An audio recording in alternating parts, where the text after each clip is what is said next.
Pod is powered by Parkinson's UK, the charity that's here to support every Parkinson's journey every step of the way.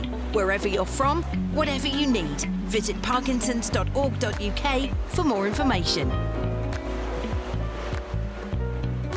Hi campers, welcome to another fun-filled episode of Two Parkies in a Pod. I'm Rory, he's Kuhan, and together we've had Parkinson's for over 20 years. How's it going, Kuhan? Yeah, pretty good, thanks, Rory. Hang on! What's going on here? Rory, Captain Jonesy, come here! Trying to nick my show, what's going on? A big boy did it and ran away. Welcome, Rory. Welcome. Just a little bit of fun. A bit of fun, as they say. To mark this sort of podcast inception thing that we've got going on. Hands across the sea and all that. Exactly. Yeah, exactly. Reaching out, and we thought it's about time, right? Yeah, exactly. No competition, just great awareness for everybody, I think. Movers and Shakers, Two Bags in a Pod. Well, there was a rather good episode of Movers and Shakers about 18 months ago with a guy called Dave on it. I'm trying to remember a bit more about him. But yeah. Really enjoyed the experience. Yeah, very good experience. In the pub, yeah. A few less Parkies than you're used to on your podcast, though, right? There's only 3 of us now. Yeah, it's a bit crowded around the incredibly unsuitable location where we record, which is the back of this pub in Notting Hill. It's very cramped. It's quite noisy, but it kind of works for us. Yeah. Atmosphere. Are you surprised by the success of it? It's been amazing, isn't it, really? Yeah, I mean, it's a completely anarchic venture. We had a meeting yesterday about a campaign we were running, and we had to confess to the people we were meeting with that nobody's in charge, and that is a strength and a weakness. But we somehow muddled through this idea of doing a podcast and thought we might maybe do 6 and another 4, make it up to 10. And then suddenly 3 years on, we're more than 100 episodes in, and it's fun. Some very strong characters there. Is it easy to get on all the time? That's a bit of a leading question. No comment. No, there are some very strong characters there. You know, Ego's a go-go, very creative people, very strong-willed people. I mean, when you've got a High Court judge, even though retired, on board, you have to keep him in check. The good thing about the judge is he accepts criticism. He may not agree with you, but he knows it's part of the game. Oh, right. I think we're sort of counting our lucky stars. It's just 2 of us, Dave, yeah, right? Exactly. So, you're very welcome, like we said. And I thought instead of Rory introducing yourself, how about Rory introducing Rory? Listen to this. He isn't just a journalist who uses social media, he's an early adopter turned commentator on it, a high-volume, high-engagement user, someone who's rebranded his presence from tech reporting to personal storytelling. If you combine the main platforms where Rory is active, he has roughly 400,000 followers. Who's that? It's a bit frightening, isn't it? That's some faker, that is. It is some fake, that is a voice cloning engine, but it's remarkably good, isn't it? I mean, it's quite good. It's quite obviously not as good as the original, but we thought, as this was a sort of social media or tech-themed episode of the podcast, we thought would... I'm a bit worried now. What else have you got me saying? Well, you've got me saying something else about you, actually. Now, this is AI me. Rory was the BBC's technology correspondent for 2 decades, covering everything from the rise of smartphones to social media giants. After retiring, he's been open about his Parkinson's diagnosis, using platforms like X and Instagram to raise awareness. He's also got a beloved rescue dog named Sophie, who's become a staple of his online storytelling. And despite debates around social media, he's stayed vocal on platforms, believing they still offer meaningful conversations. Rory publicly shared his Parkinson's diagnosis in 2019. Since then, he's been candid about his journey, using his platform to raise awareness, share insights into living with Parkinson's, and help reduce stigma around the condition. Not as good. Not as good, obviously. No. Obviously. It's all a bit kind of... Yeah, exactly. Thankfully, that doesn't work. Now, Dave... That was Rory. That was me. You know what's coming, don't you? Me as well. Now, I think of the 3, I think this is the most realistic. Tell us what you think, Rory. Movers and Shakers is a podcast created by 6 friends who all have Parkinson's. Yes, thank you very much. What makes it stand out is that they approach the topic with humour, honesty, and a real sense of camaraderie. They've tackled everything from personal experiences to bigger issues like treatment access, and they've attracted a loyal following for bringing both insight and laughter to what can be a tough subject. Yeah, very funny, kid. It is frightening how the technology's moving on there, isn't it, so quickly? It is. I mean, we've been talking about deep fakes and so on for years, and I've thought until recently you'd have to be an idiot to be taken in by them. But now they are very convincing, and they're being used in scams in the real world. Yeah, we're going to come on to scams. But let's just rewind a sec, Rory. So, diagnosed 2019, right? Yeah, January 2019. And 2 days before I was due to fly to Las Vegas for the biggest tech show of the year. Yeah, and you were also outed on TV. Is that the right way to put it? Well, what happened was the previous summer I'd been on holiday with my wife in Italy, and she's noticed that I was dragging my right foot. And said, "Pick your feet up, Matt," she said, slightly impatiently. And I had taken that to a physio I used to go to, and still go to, in fact, because I used to run a bit and used to pick up injuries and see this guy. And he didn't know what to do about this, although I think he suspected what was going on. And he said I needed to see my GP. So I booked in with the GP, and about the same time, I did a live broadcast from the Channel Islands about the arrival of fibre optic broadband in every home on Jersey. And I was on the beach waving a piece of cable, and it turned out, which I didn't realise at the time, that I had a bit of a tremor. And somebody saw this, a neurologist, and wrote to the BBC and suggested that I see a doctor because it could be an early sign of Parkinson's disease. So by the time I was formally diagnosed, I was pretty certain what it was. In fact, I'd also done a piece about, I think it was a Chinese tech company coming over to London and doing some research into using AI to diagnose Parkinson's. Interesting, yeah. And I watched as they filmed somebody doing the classic test that we all do, sort of snapping together forefinger and thumb. And I thought, I'm finding that a bit difficult. So that was another sign. Yeah. I was trying to describe these tests to people and try to just remind them how basic these tests are, right?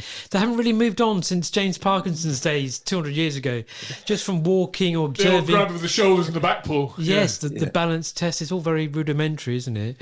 But the UPDRS. The UPDRS scale, yeah. I've been looking into this because one aspect of the stuff I write about is the technology of health tech, of health, especially relating to Parkinson's. And there are all sorts of attempts to measure our symptoms better, because that's incredibly important if you're going to, for instance, create a new drug. Because the good and bad thing about Parkinson's is it moves quite slowly. So you need to be able to measure it very accurately to see if a drug is having any impact on it. And objectively as well. Yeah. And you mentioned this because you are on a new drug, aren't you, at the moment? I am. I'm on the big drug trial. It's got this wonderful name, EJS ACT -PD. It's really snappy, that, isn't it? Really Yeah, snappy. really snappy. But it is the big drugs trial, what they call a multi-arm, multi-phase trial. There was great dissatisfaction with the old existing drug trials, which last for many, many years and have great big gaps in between phases while they try to get more funding. And somebody once described it as, building an Olympic stadium and an Olympic village every time, and then tearing it down. Yeah. And this is supposed to be a permanent sort of Olympic stadium. Anyway, I am one of the earlier people onto it. They're going to have 1,600 people on this trial eventually. And I have started the drug. I'm 5 weeks in. And each bottle comes with a message saying it's either drug A, which is telmisartan, or drug B, whose name I forget, or placebo. Yes. So I've got a 1 in 3 chance. And you don't know. No. What are you thinking at the moment? Well, the problem is that all my symptoms at the moment have been overshadowed by the fact that I've been having back problems. So my focus is on that. And so I've got no real feelings as to whether overall I'm any better. But I wouldn't expect to, because too early. And in the early stages, the first 5 weeks, they're sort of gradually leveling it up. So you're getting a bigger dose. You told me the other day you were having trouble getting with the packaging. Yes, right? this is the hysterical thing. I'm sure this will strike a chord with lots of people. So it's got the typical tamper-proof jar, plastic jar, and you have to press down and twist very hard. And I cannot for the life of me get the top off. Childproof. And then the other day, my wife too found she couldn't get the top off. So we're waiting for a big, strong man to come and take the top off. Go on, Dave. Hacksaw it off. I should have brought it with me. It's like the Labour Day fit as well. There's a strip down the back of them where you have to rip the strip off before you do it. It's really, really hard. Crazy. It's not easy. Not easy. Not easy. Well, I hope that goes well. You told this story about introducing Twitter to the BBC. Is that right? Well, I was a very early adopter of social media because it was my job. I covered technology as a business correspondent for the BBC for some years. And then eventually in 2007, they made me full-time technology correspondent. And that summer, I decided to join various social media platforms for a piece for the Today programme, who said, there's this thing called Facebook. Could you do us a piece? Because one of the presenters, his kids had got it and he was interested in it. And I went and joined MySpace, remember that? Yeah, I do. Yeah. Facebook, Bebo, also dead and gone, and this new thing called Twitter, which nobody quite understood, which seemed to be text messages. And then I did this piece for the Today programme, which rather hysterically, the intro was read by John Humphreys, who referred to something called Face Pack. And I joined all these things and got a whole bunch of friends that I didn't know, frankly, because nobody knew how the thing worked. And I just said yes to making friends with people. But the one that stuck was Twitter. And there's a weird thing that the whole London sort of tech community was on Facebook in the summer of 2007. And by Christmas, they'd all migrated to Twitter. That had become the hot, it's like, a hot new club where people hung out. And it became invaluable to me. And it became a way of sourcing news stories. And that's why other people in the BBC started coming to me and saying, what about this Twitter thing? Including famously Robert Peston, who now of ITV, right? Who's a wonderful guy, but quite an interesting voice. He came up and said, "Rory, this thing called Twitter. Tell me about it." That's a very good impression. When I left the BBC, because he took to it and quickly got huge numbers of followers. There was a clip in my leaving video from Robert saying, "Rory, X years ago, you introduced me to Twitter and you ruined my fucking life." Well, it's come full circle now, right? Those were the good old days, Twitter. Yeah. But, X now is a completely different beast. Well, I looked on in horror at what Elon Musk did to it, and it became just such a toxic place to be. I'd had 200,000 followers before my dog came along, before our famous rescue dog, Sophie, came along. And then she got me another 130,000 followers. So I had this huge audience, but I began to think it was not a safe place for a dog. A fearful, sensitive dog like Sophie, let alone for me. So I kind of announced that Sophie was leaving Twitter. And my account is still there, but is basically dormant. Was it a point of principle for you? And well, it really was, because there's some vile stuff on there. Right? I was really angry. Also, I felt it belonged to people like me. We'd helped build it, and it was like some guy taking over your local pub, which is a friendly place, bringing in a bunch of skinheads and playing death metal. So I didn't like it. You're not the only one that's been angry at X recently, No, right, Dave? I've been hacked in my account, which is apparently I'm a crypto king now. I've been buying flash cars and selling crypto, which is really worrying. And loads of people getting direct messages from me, and I feel very vulnerable with a link in it, right? Yeah, very very violated. Yeah, I didn't think it'd affect me like this, but I'm really angry about it. Awful. And have you been able to put a message out on Twitter? Not yet, because they've changed my password in my account. Right. So I'm trying to get on there. Kuhan's going to help me after this, but I'm fairly tech savvy, but not enough to do that. Well, also it is very difficult these days to contact Twitter because they sacked so many of these sort of community helpers, as it were, and the monitors. So you're left in sort of limbo. Yeah. It's really horrible. I feel terrible about it. They've hijacked your account. Yeah, exactly. Yeah, it's a very strange feeling, right? Well, hopefully we'll get back into your account. But if you do receive any messages from Dave, just don't click on it. It's not me. Yeah, don't click on any links. That's probably the best words of advice we can give people, right? If you receive a message that you're not quite sure about, it's got a link in it, particularly.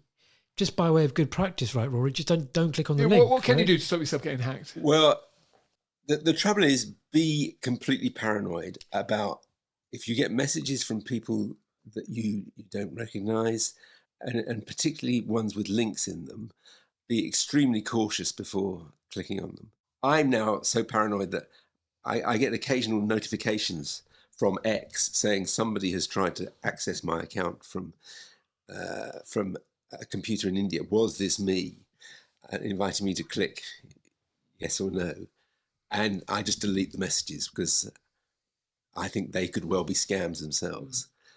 There is a way of sort of hovering over the email address, which sometimes purports to be Twitter support, and it turns out to be crazyguy93 at crazytown whatever. Yeah, look at the URL. Yeah. That's always a clue, yeah. But generally, be afraid, be very afraid. Who are the people doing this? Is it some kid in the bedroom, or is it bots or what? Well, it's a combination of all sorts of people. I mean, this is criminal gangs, a lot of them based in places like Russia. I mean, most of it is done for two motives, either just mischief or money, or a combination of both. And then there is a certain amount which is political. I mean, it's a known fact that Russia has tried to disrupt various elections by impersonating people on Facebook, for example, probably more than Twitter. And the influence of these social media platforms is so huge that bad actors see great merit in effectively owning chunks of it. It's very tricky when you're being hacked to get out of it. Like you said, X you can't get hold of anymore. You get a standard tweet back and it just says check this, check that to receive violation on your account. It's really frightening. It is scary, and I think you just have to be as calm as possible, which is easy to say. The people I feel really sorry for are people who've actually built businesses on these platforms, and they can be absolutely destroyed if their accounts are taken over. I think people with Parkinson's are particularly vulnerable to this as well, because you've got a degree of cognitive impairment. You can't remember passwords and things. You do an easy password. A number of people I know with 1, 2, 3, 4, 5, 6 and the date of birth and stuff like that. It's dangerous territory. What's your date of birth? I think general practice with this sort of thing is don't use the same password for every account, right? Try and vary it. Yeah. I mean, I've find that whenever I set up a new password, Google offers me an incredibly strong password, which it says it'll save. And sometimes I use that. Sometimes I think I don't quite trust you to save it, but I do use a different combination each time. Yeah. And do you miss those days on Twitter or X? I do miss it because I moved to Blue Sky. Not quite the same, is it? No, I mean, I had Instagram, and I'm now making much more use of Instagram than I used to. But for kind of news and stuff, Blue Sky is my substitute. My wife is an economist and was a big fan of Twitter, left before I did, because all the economists went to Blue Sky, and she has found her community there. Oh, right. But I've got 60,000 odd followers on Blue Sky, but I don't get the same sense of breaking news all the time. I mean, there was a huge, seems funny in this context to talk about it, dopamine rush, wasn't there? Of putting a tweet out and getting huge reactions, and also seeing stories break on Twitter before anywhere else. I started in newsrooms in the 1980s, where the news used to come in on rolls of paper, not teletext, I forget what they called it, but it now comes in on Twitter and the like, and that for a journalist was very exciting. And Blue Sky has not really achieved that kind of momentum. Yeah, I mean, you touched on the old dopamine effect. That's a real thing when it comes to social media. I'm just going to play a little clip from Dr. Lemke, from medical director at Stanford University, who explains this and what the impact is. So I look at my phone and I see somebody tag me on a photo. What happens? I get a little burst of dopamine in the reward pathway in my brain. That's where pleasure comes from, right? Like that's where I experience like that little zing, like, ooh, cool. And it feels really good. After that's happened, 10, 20, 50, 100 times, it's not as exciting as it was the first time. That's the brain changing in response to that pleasurable experience. Things that are pleasurable don't stay pleasurable with a lot of repetition. That's neuroadaptation. With heavy exposure or use of any highly dopaminergic drug, I need more and more to get the same effect. Over time, I experience less pleasure when I'm not using that drug. So you're in a dopamine deficit state. So what does that mean? That means you are more unhappy than your baseline. So the next time, or maybe the 20th time, or maybe it took me 100 times, people are different. I get my photo tagged. I'm like, and that comes because not as much dopamine was released, right? Now I need something more exciting, something more potent in order to get more dopamine release so that I register some kind of pleasure. And so I think this is really a key point, that we've got these sort of reward thresholds that get altered by consuming highly rewarding, highly pleasurable drugs. That's fascinating. I've been writing the last week or two about the placebo effect, and this really tunes into that, because the placebo effect, which says if you get given something which you think could help you, or you're told you're being given something which could help you, you actually have a beneficial effect even if there's nothing there. So on a drugs trial, there's always a placebo arm to make sure it's not just the psychology. But what I didn't realize was that the placebo effect in Parkinson's is very pronounced. It is. And it is actually a physical thing. It is dopamine being released. It is, and we are particularly susceptible to that, as you're saying.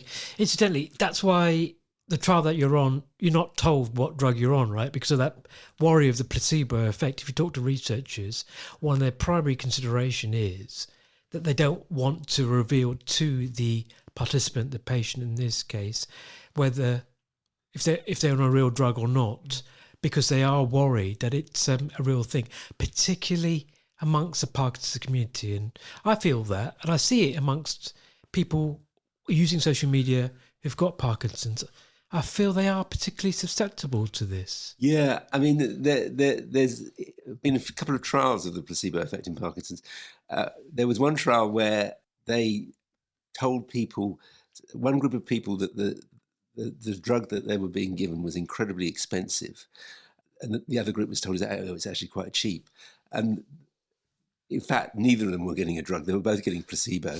And the ones who thought it was expensive did really well compared with the ones who thought it was cheap. So they equated expense, cost, and with quality, did they? And as somebody else put it to me, also, the more white coats that there are around you in a trial, the bigger the placebo effect. Yeah. If you think, this is all happening, there's doctors, and especially if there's an invasive procedure, which it sometimes is, then you really think, my God, we're really going for this.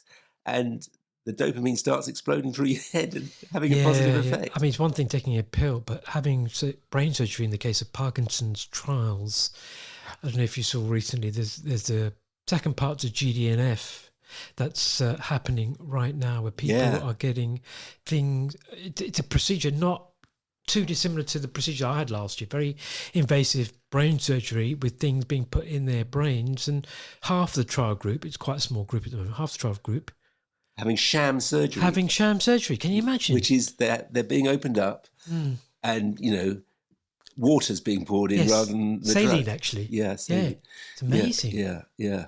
I mean, I just would you, Dave? Would you do that?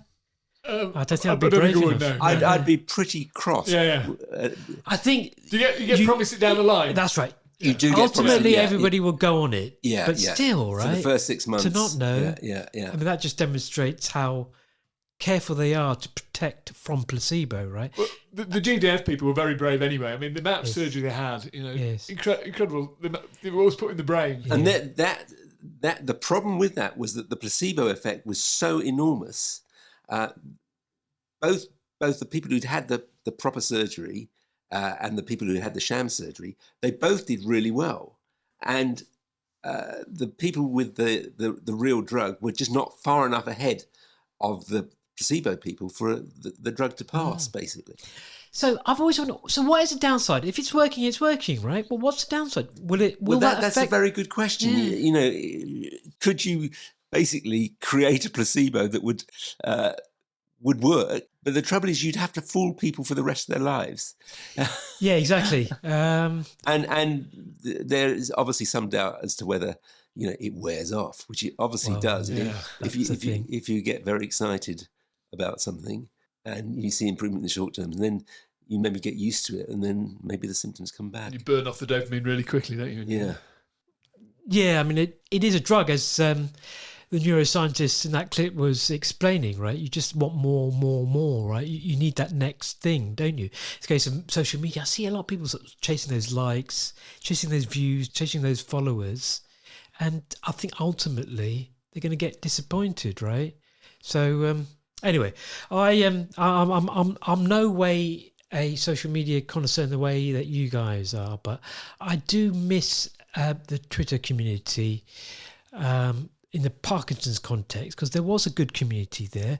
Some of it I find has migrated a little bit to LinkedIn as well, which I find a little bit more civilized. Yeah, LinkedIn is very civilized, although it's kind of slightly nauseating. Everyone's got an amazing new job, or I'm so passionate about this. Just wanted to share with you all this extraordinary opportunity. Yes, yeah, exactly. A personal update. A personal update on a professional social network, LinkedIn. Look at me. Oh, great. Well, it is a look at me. I think, I'm trying to bring this back to Parkinson's context. I think a certain amount of look at me is okay, because I think people need to have a level of confidence in themselves. There's a wonderful guy, I'm sure you know, Matt Eagles, who's very active on social media. Yes. And he's just such an inspiration that it always brightens my day when I see a post. Well, yeah, I was going to ask you, who are your... in the Parky world, who are your favourite accounts that you do follow? Yeah, I'll put Matt up there. He's very positive and genuinely positive, isn't he? He really is. Yeah. I mean, anyone else for you? Well, we've got a. I mean, Facebook is still really, I suppose, partly because of the demographic, really, really popular with lots of Parkies, and we've got a very active and vibrant Movers and Shakers Facebook group, which we've got a lot of sort of local activists. A woman called Linda, who's incredibly active. And the other one I really like, and got to know a bit lately, is Jagdeep. Jagdeep Aujla. Force of nature, Jagdeep. Yeah, he really is. Mountain climbing, yeah, turban wearing, brilliant guy, yeah. Boxing and, activity and being active and exercise, he's a great advocate for. And he's no shame in it. It makes you smile when you meet him, doesn't he? High energy, top guy. Yeah. Baz Bloom is another one that I like to follow, because Professor Baz Bloom, sort of the rock star of the... he is a rock star, isn't he? Yeah. He's got a new podcast as well, which I think it's video as well. So you just short episodes, like 10, 15 minutes long, where he reviews research papers and breaks it down into everyday language. I must go and have a look at that. Yeah, it's called Parkinson's Weekly. Yeah. It's very good. He's been on your podcast, hasn't he? Yes, He's been on ours as well. We love him. He's great. Have you ever been impersonated on social media? Yeah, I mean, people from time to time send me screenshots of people setting up accounts on Instagram in my name.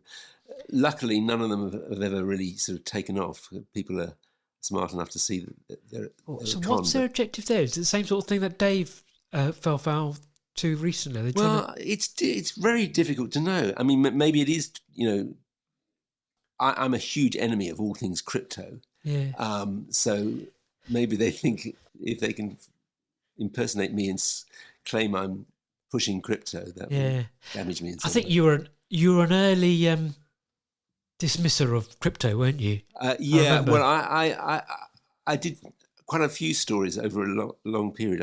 Way back in sort of 2013, somewhere like that, I bought a pizza for the Radio 4 PM program. Using crypto? Using Bitcoin. Oh, and, right. It cost half a Bitcoin, which then was about 40 quid, which was an expensive pizza. But of course... now it's worth. Now it would be $50,000 worth of pizza, but which kind of goes to show the idiocy of the whole concept. Anyway, because why would you spend money with it, and it's supposed to be money, if that money was going to be worth more tomorrow? And that's the whole. I've never got it, to be honest with you. Yeah. Well, I mean, it does have its uses: crime and money laundering. It's very good for both of those. It's great if you want to hold somebody to ransom, basically. Yeah, you shouldn't laugh because it's a big thing. It is serious, but Untraceable, isn't it? Yeah. And it's also a very good way of getting a pardon from Donald Trump. Oh, if you commit crypto crimes, you're quite likely to be pardoned by Donald Trump. I'm guessing you're not a subscriber to what's this platform called? Truth Social. Truth Social. I have not got a presence on Truth Social, but then nobody does really. It's just him. Thank you for your attention to this message or whatever. Yeah. In capital letters. Yeah. In your career, have you ever met Trump or Elon Musk or anyone?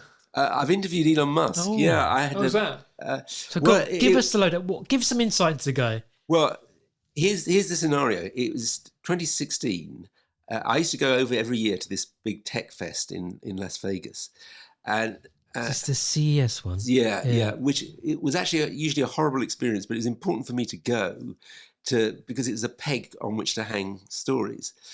Dave, you know about this. Trying to sell an editor on why you should go on a trip. It was getting harder each year because the editors would say, "Well, what's it about this year?" And I'd say, "Artificial intelligence," and they'd say, "No, that was last year." What have they moved on to? This particular year, I said, we're going to not only go to the show, we're going to interview, while we're over there, the most interesting man in tech, who's a guy called Elon Musk. And they'd sort of vaguely heard of him. So they said, oh, right. So that was in October. And we took off for Las Vegas in January. And the interview hadn't quite yet been tied down. So it was incredibly nervous. And then a couple of days into the show, they said, yeah, you can come and see Elon. Not in San Francisco, which we thought he would be, but in LA. And we drove, my producer and I and the cameraman drove in a Tesla from Las Vegas to LA in a kind of gonzo journalism way, getting very excited and putting on the autopilot, which at one point unnervingly threatened to take us off the freeway where we didn't want to go. So that was a bit of an eye-opener. And then we found him in this sort of James Bond style lair, his design center, which is wonderful, with future models draped in black coverings so you couldn't see them properly, and lots of people gathered around big computer screens. So it felt like you were in the lair of what's that? Robert Downey Jr. Marvel Universe. Iron Man. Yeah, it felt like that. And then he turns up, and I've spent all these months preparing for this interview, and this rather sort of shambling guy in a baggy black suit, mumbling a bit, turns up, and I think, oh, this isn't going to be that great. But about halfway through the interview, he says something really catchy, which is, in a few years' time, owning a car that you drive yourself will be like owning a horse, something you do for sentimental reasons rather than practical reasons, because all cars will be driverless. And then he said, when we are a multi-planet species. And I thought, we've really got it here. Yeah. So I at that stage, I was really impressed with him, and the piece went out. I got back with this piece and was really pleased with it. And it was due to go out on the Monday morning, and Monday morning dawned. David Bowie had died. And, you know how selfish reporters are. I thought, oh, sod it. There goes my Elon Musk piece. But the editor of the BBC News said, by the time we get to 10 o'clock, I think we'll also need an and finally. Yeah. And why don't we have this Elon Musk piece? Yeah. So it ran. And I wrote a piece based on my visit. I wrote a blog piece with a headline, Elon Musk, bonkers but brilliant. And his press guy, with whom I'd got on really well up to that point, rang and was very upset and said this was disrespectful. And I tried to claim that bonkers had a different meaning. In English, it was a term of affection, but that didn't wash. And he was showing signs of being slightly flaky then. So when we were getting shots of him around the car, we started talking about this app he'd got coming out that day called Summon, which summons your car out of its garage and to you. And he said, that's nothing. Quite soon, your car will be in New York and you'll be in LA, and you'll summon it and it will drive itself across the United States, stopping to recharge at various stages. And I looked kind of gobsmacked. So that's got to be decades away. And he said, no, a couple of years. That was 2016. So that was one of many exaggerated claims he's made ever since. Have you been in one of the new self-driving cars? They're trialing them around London at the moment. I haven't been in London, but I did a sort of little radio documentary in 2019, just after I'd been diagnosed, about self-driving cars, saying it's going to take longer than you think, which was true. And it is, yeah. But from what I can see, Waymo has done amazingly well in San Francisco, which is a lot more impressive than doing it in Phoenix. Are these the taxis? Yeah. You can spot them because they've got this massive radar thing on top of on the roof. Basically, they're trying them in London at the moment. Yeah, we sat in a bar in Soho with some friends the other day and saw this coming around twice. This this robo car. Yeah, probably lost. Yes, probably. Musk has been working on Neuralink as well, hasn't he? Yes, and I actually tweeted some criticism of him, of that project from some neuroscientist, and Musk came out fighting and basically slagging off this academic that I had quoted. Oh, really? Yeah. On your thread? On my Twitter thread. Oh, right. Well, that's quite a claim to fame, at least, right? Yeah. He's listening to you. Yeah. Well, he's since got even more bonkers. If that's any comfort. Yeah, he's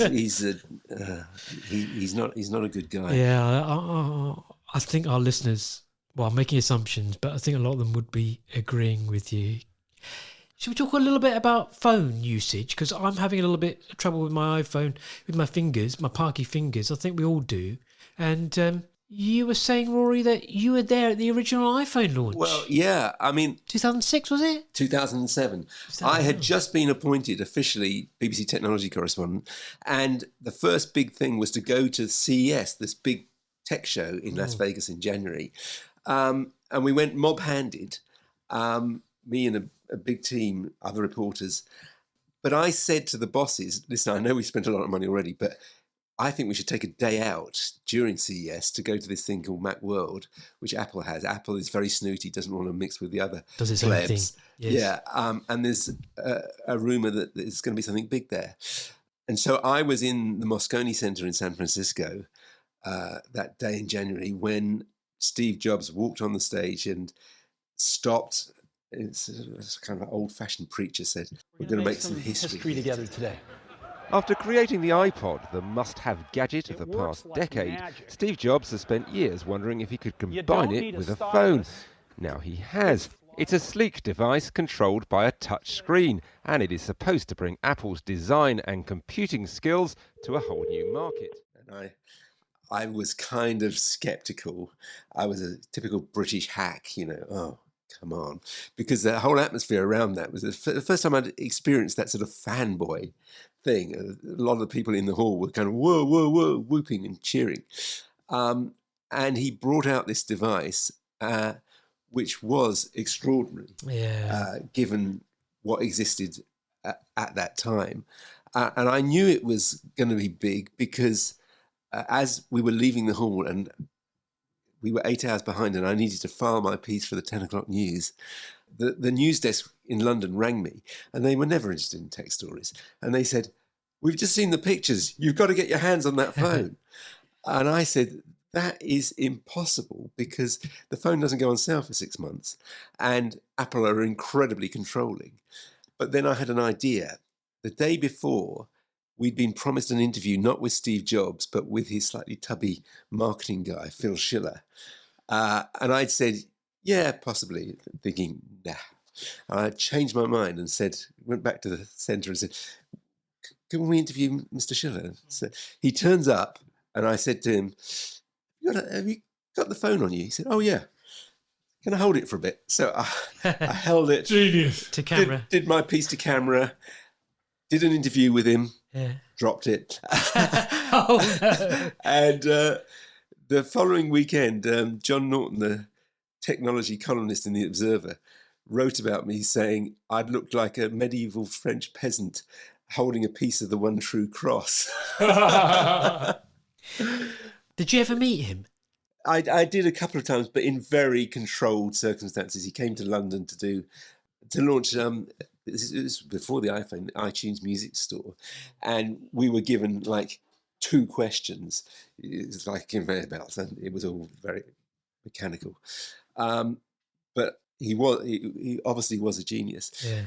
I mean, one of the really interesting stories about the iPhone is accessibility. I mean, if you talk to visually impaired people, the iPhone changed their lives.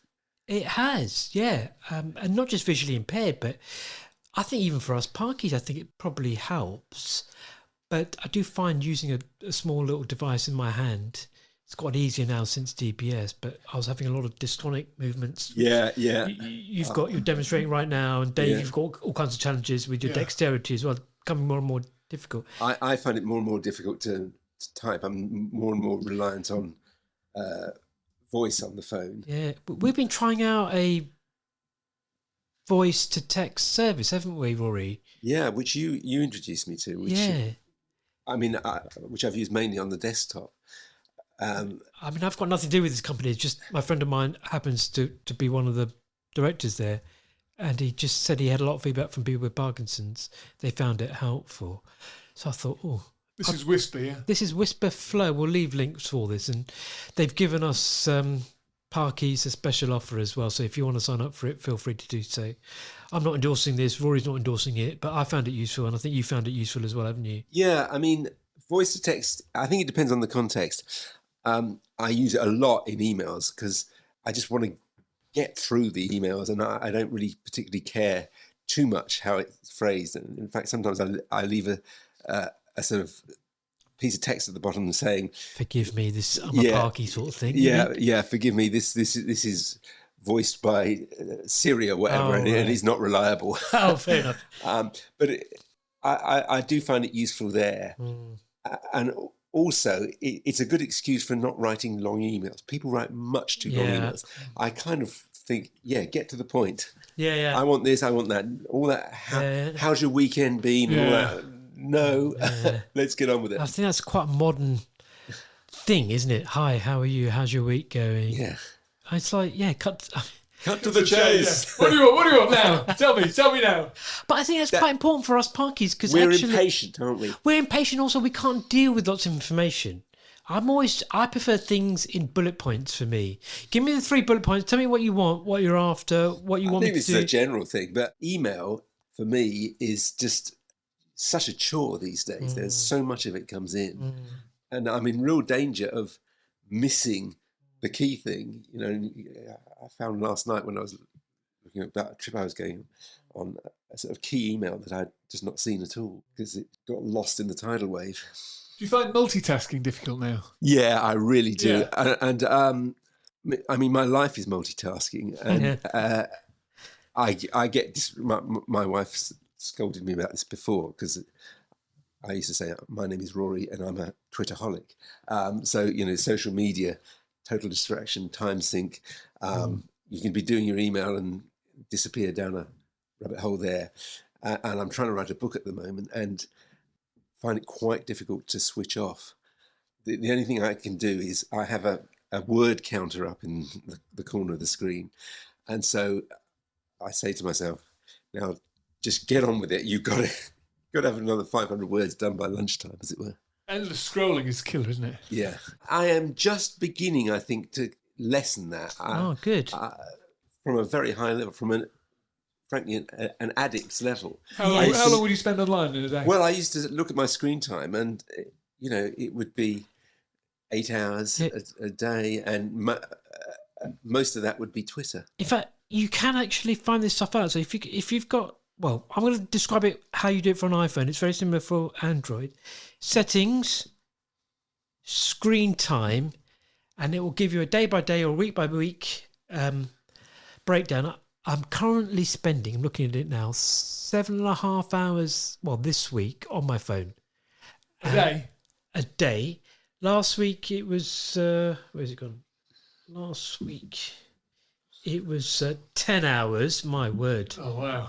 My most used app are Mail, Photos, Instagram, WhatsApp, Notes, and you could do it by category as well. So instead of the actual app, it would just break them down by category, and it shows that social, I presume that means like social media, maybe a bit of WhatsApp, I think. 18 hours last week. I'm trying to wean myself off it at the moment, I've not been active on Instagram. I've been active on X for obvious reasons. Yeah. But Well, I have to do one thing each morning, which is post a picture of the dog. Right. Because the fans want it. My wife will sometimes call me. She's away half the week and say, "There's no picture up yet," or she'll say, "Have you fed the beast?" And what happens when you don't feed the beast? Do people begin to worry? worry? I was going to say, they don't complain, as it were. No, they just sort of send little It's their worry daily notes. fix, I guess, right? Yeah, exactly. Yeah. How is Sophie? Sophie is still a bit neurotic.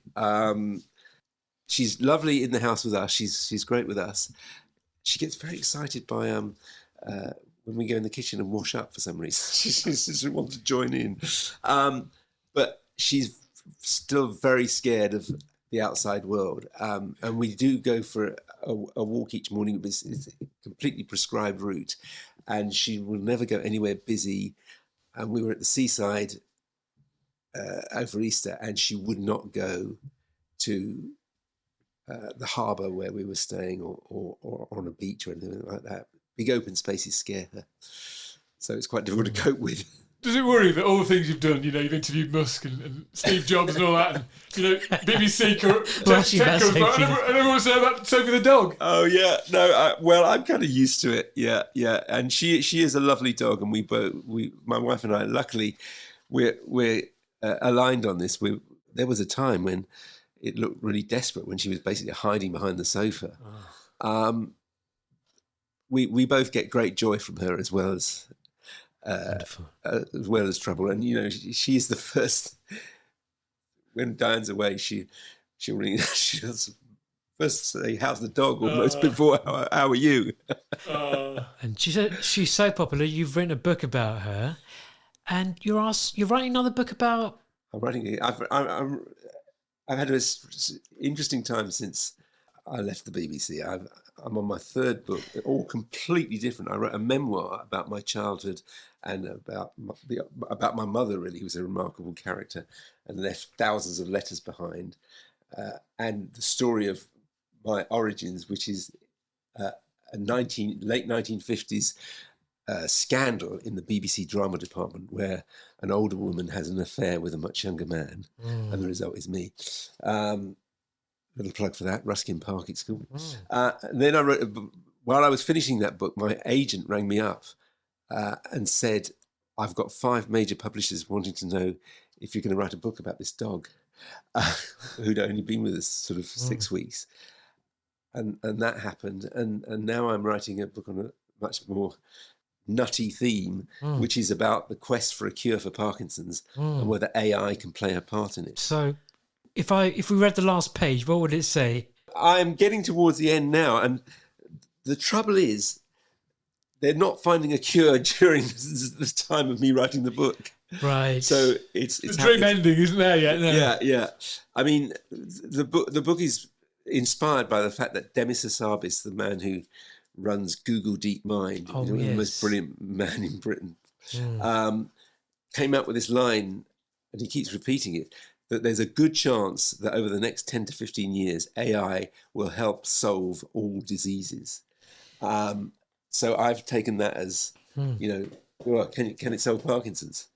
Yeah, don't know. I think AI and tech more generally is already helping. A lot of the imaging capability, a lot of the data use. I think we need to get a little bit over the data privacy issue. By over, I mean get over the protection issue that a lot of... I completely agree. We need to be able to share our data better. Exactly, yeah. But what is happening through AI is that the fundamentals of biology are being made much simpler. There's this thing called protein folding, which is really important. The way proteins are shaped and knowing how they fit together, which is vital to designing new drugs. And Demis Hassabis and his team at DeepMind won the Nobel Prize for Chemistry for discovering a way of predicting this. It's been like writing this book is being like going on an open university course for somebody who gave up biology and chemistry at the age of 14 and has not got a scientific bone in his body. So it's been a steep learning curve. That learning curve you've gone through, has it left you with a sense of hope, or are you just resigned to the fact that when it's coming but not in our lifetimes? Yeah, it's left me quite realistic, to be honest. Right. I've been talking to people who've run these drugs trials, and it's been a almost unbroken history of failure, to be brutally frank. We all know that the big breakthrough happened 60 years ago with levodopa, and obviously we've had things like DBS since then. But in terms of drugs, the big thing we're all waiting for is a disease-modifying drug. Yeah, and I think it'll come, but the trouble is it's complicated. You're talking about the brain. With 80 billion neurons, and we still don't quite understand properly what is going on in the brain when Parkinson starts. Or how it starts. Yeah. And until we do, it may be difficult to find a drug to combat that. Well, until then, we can all live our best lives, and it's been great to have you on the podcast, Rory. Keep fighting the fight. You're doing a great job publicising it. Yeah. Well, this has been great fun. Big admirer of both of you, known both of you for a long time, so very happy to be on the pod. Thanks, Rory. Cheers.